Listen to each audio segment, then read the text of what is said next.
বলিউডের দেবো অর্থাৎ করিনা কাপুর ফ্যামিলির সাথে বাড়িতে ক্রিসমাস সেলিব্রেশনে অংশ নিয়েছেন।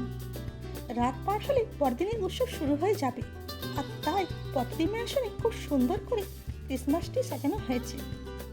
এমনকি ক্রিসমাসের জন্য পুরো বাড়িতে সুন্দর করে ডেকোরেট করা হয়েছে।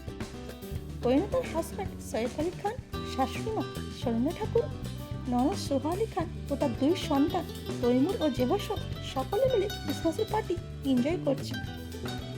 তৈমুর ও জেহ ক্রিসমাস ট্রি দেখে খুবই খুশি হয়েছে। ঘরোয়া পোশাকে করিনা ও তার ফ্যামিলিকে দেখা গেছে। করিনাকে তৈমুর, জেহ ও সোহা আলী খানের মেয়ে ইনায়ের সাথে ক্রিসমাস ট্রি সাজাতেও দেখা গেছে।